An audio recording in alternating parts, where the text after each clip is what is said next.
All right, here we are with another episode of the High Ground, powered by Premier Companies. Good morning, Sal. Hey, good morning. Hey, look who's back in studio. Both of them have been here previously. We got Scott Heyne and Bill Houze with us today. So we're going to talk a little bit, or a lot, depending on how this goes, about commercial sales and how we're doing with our fuel and some of our programs that are available. But first, just like everyone else, you're not exempt from this. We're going to start you out with the question of the day.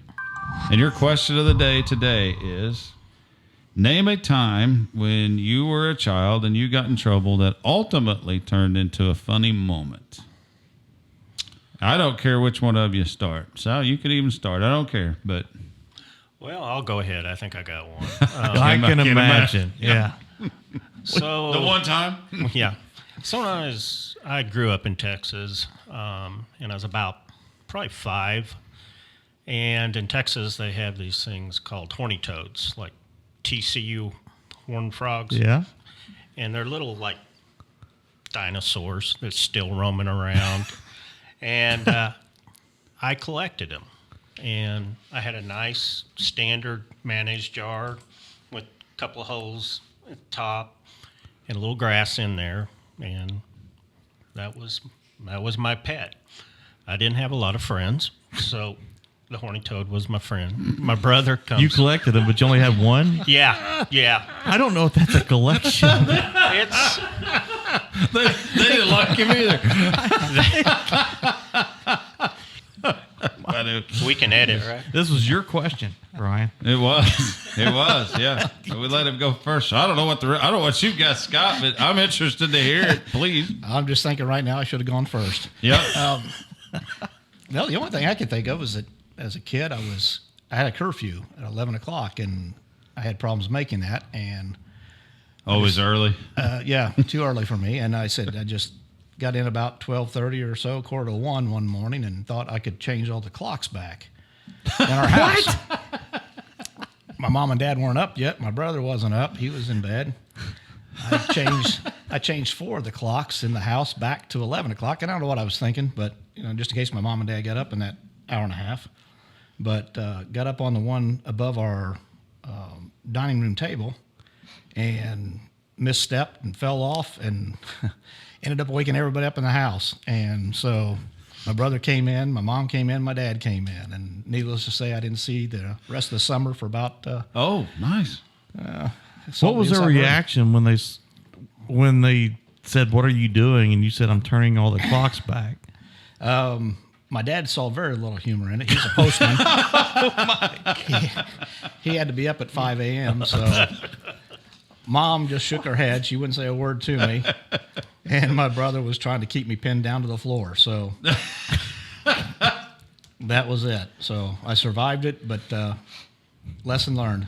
Nice. We're going to have to really reconsider some of these questions. Or guests, whichever. Yeah. What'd you have, Sal? Well, I could have picked a couple, but probably Mom had sent me off to Bible camp when I was about in 6th grade or 5th grade or somewhere in there. And I was there for one night and ran away. Got back home, hitched a ride back from Spring Mill Bible Camp. And that was before we had cell phones. Yeah, I ran away. Wow, from Bible camp. Wow. So that's kumbaya out in the middle of the woods, and it just was too much, and I was like, I'm out of here. So I showed back up, and that's before I walked in the door, and Mom's like, "What are you doing here?" And I was like, I don't want to go back to that place. So, did she make you? No. Oh, she didn't. No, but I joined the Marines, so they let me do that. That would be similar. It was better than that Bible camp, I'll tell you that. Wow. Did you say before cell phones? Yeah.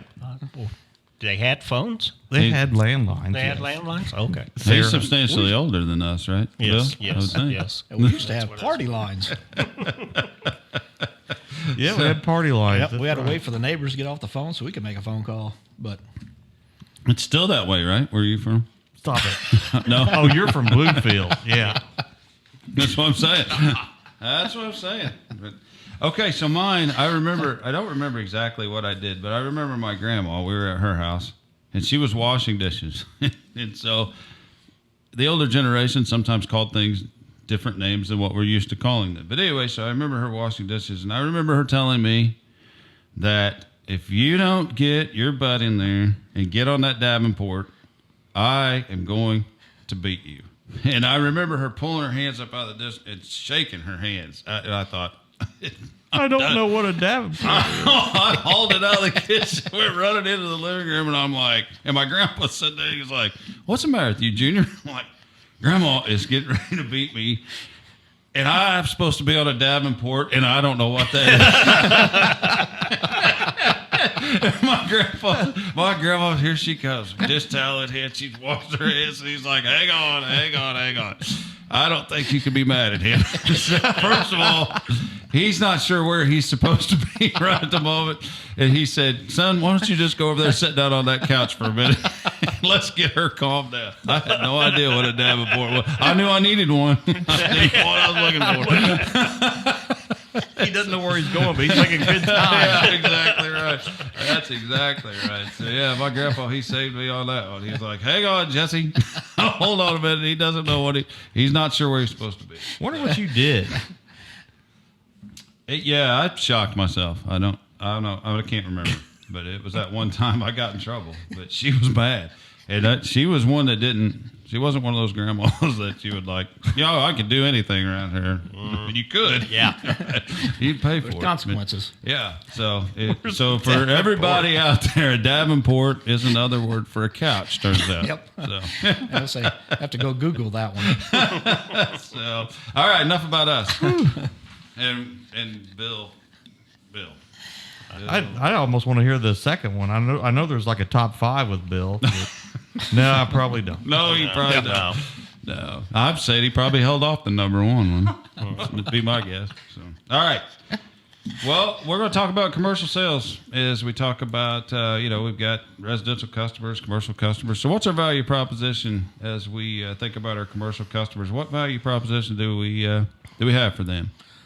Well, I'm going to combine commercial and residential with that in the propane side of it. We've kind of taken a different direction than most of your propane companies out there right now, especially your majors, where they're trying to do more with less. We've taken the stand that we're going to have enough people to make sure that we're taking care of our people, our customers. So we've brought on more drivers so they have routes that when it's crunch time, they can get there. Shouldn't be any issues. We brought in more customer service help here at Seymour in propane. So when you call in, you don't get a recording, you don't call a call center somewhere, you call someone right here in Seymour and you're going to get taken care of. And we've done it in service as well. We've added more service guys. So when you call in and you have a leak or you have an issue, we can get to you. And we're not going to put you off. So with all that said, I think how we are going to market is we want to be the reliable company. You can rely on us. We're going to be there. Sometimes means we might be a little bit more than the next guy, but that's how our propane leadership has decided we're going to move. Like you said, we may be just a little bit higher, but the thing is reliable supply. And it hadn't been too long ago when I think there was some propane shortages, right? Yeah, well, Scott's got that for us. He's going to tell us about the supply we issues. We did have some supply issue. That's been years ago. We had to go Alabama, Texas to go get supply. It just wasn't available around here. So we're not seeing that this year. Matter of fact, we've had a build of probably about 30% of where we were at this time last year. So we don't think there's going to be any concerns with availability.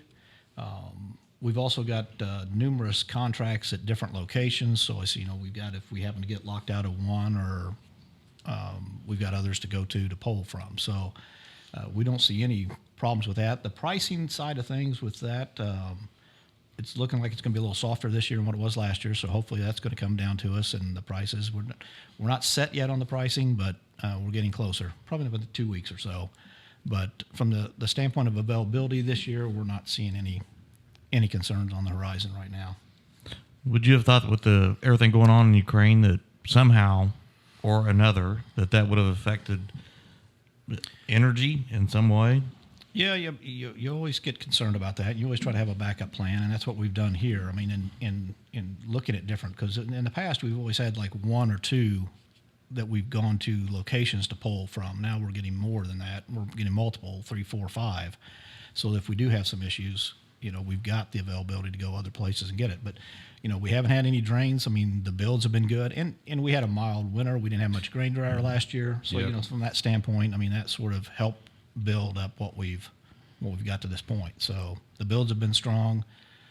Inventories are looking really good right now. So we don't see any issues going forward this year. Well, anymore, I think you have to say currently we're in good shape. Yeah. That's a good way to put it. Tomorrow, who knows what tomorrow can bring anymore. Yeah, we get a big crop that comes off wet and it turns cold early. I mean, that's what happened to us in 2014. Yeah. I believe was Yeah, a year. Mm-hmm. We just compounded the problem one right after another. And I don't remember what supply was. I don't remember talking about supply being We're about average drastically then. low Right. then. But it was a perfect storm. I mean, the rain dryer came in, heavy, the home heat. We had a cold winter. So, it really made it kind of tough. And then the availability, it just drained it.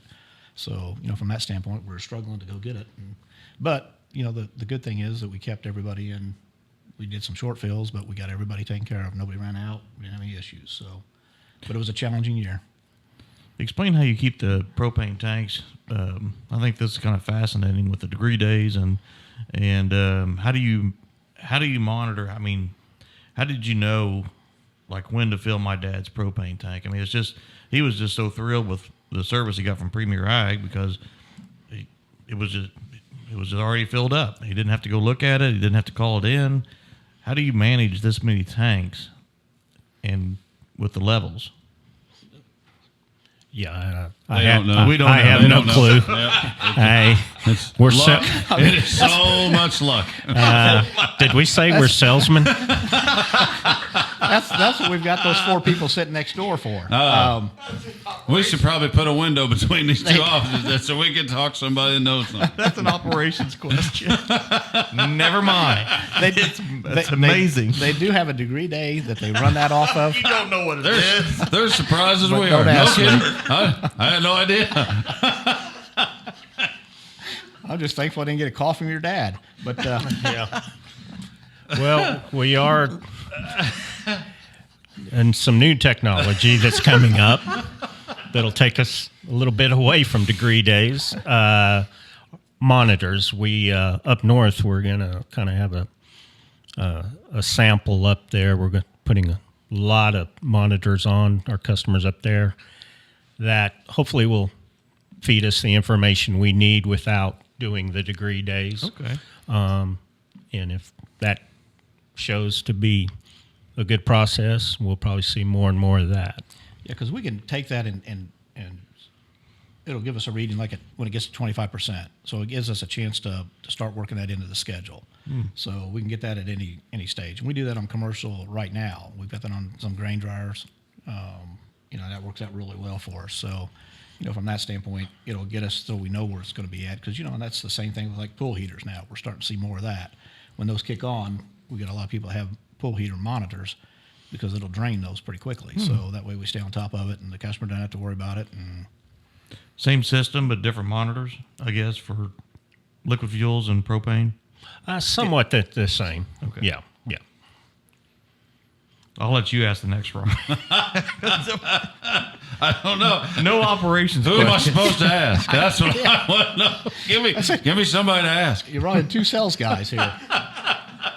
I like sales guys. I used to be one. So, I get it. Can you I ask get us it. about golf? Right. What's your price? That's all I just know price. So service work as we think about service work. I mean crews. I mean when they go out, what can we expect out of the service? Because I just had a little bit of work done, and I was impressed by. I mean, what kind of quality of work they do. I mean, these guys do work that look.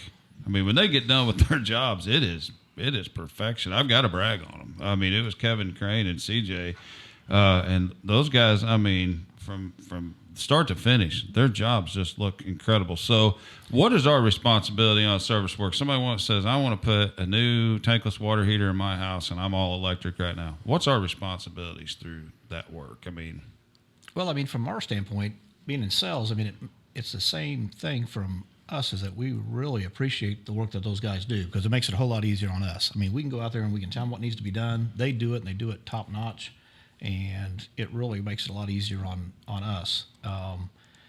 From the standpoint, a customer wants to change something, or we're going to add a service, they will call us.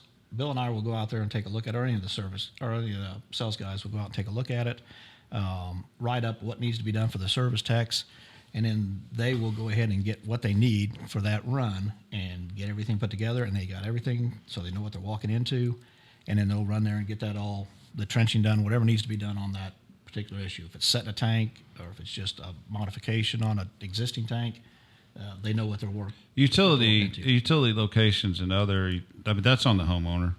We call 811. You do it? Yeah. Okay.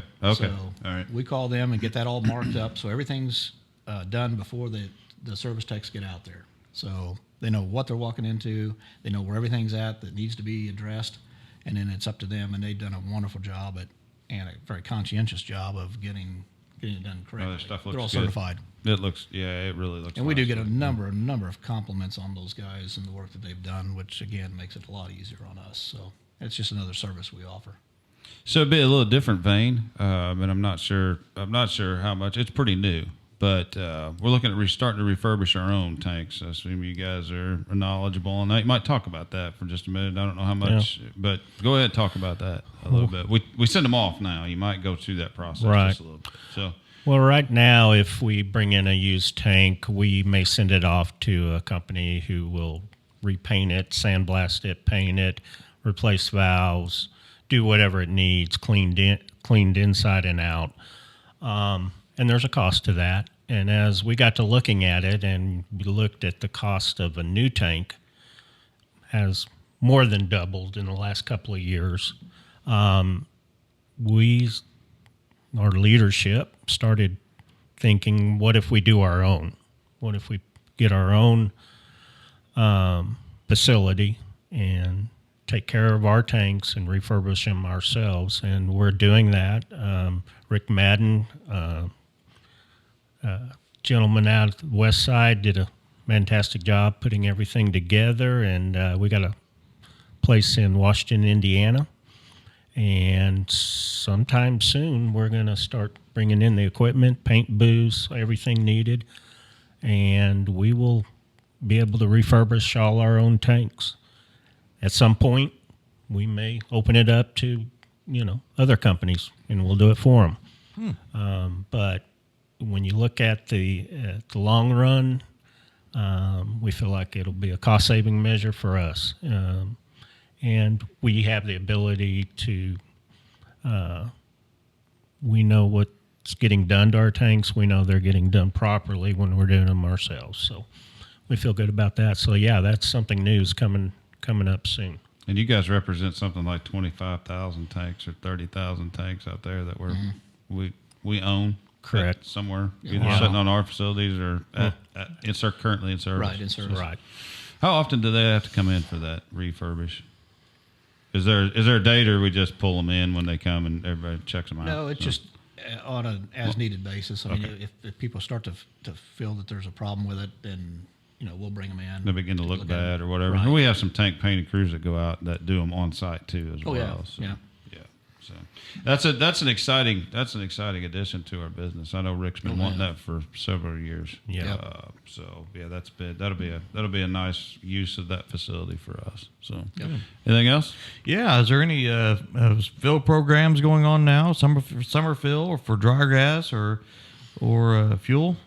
Is there any programs going on right now? We need to get out there. Well, we're starting. This is your chance to sell. We're starting to put the programs together now.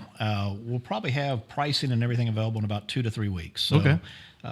We are starting to do some summer fill right now, but we're waiting to see if the prices come back down to us a little bit. So it's just sort of on an as-needed basis is what we're going out filling right now. So probably about 2 weeks, we're going to hit that pretty hard on the summer fill. And then we'll also be going out contacting the ag and the commercial side of things, getting things locked in. So hopefully in 2 to 3 weeks, we'll have those prices available, and then we'll start going out there and hitting the markets then. Okay.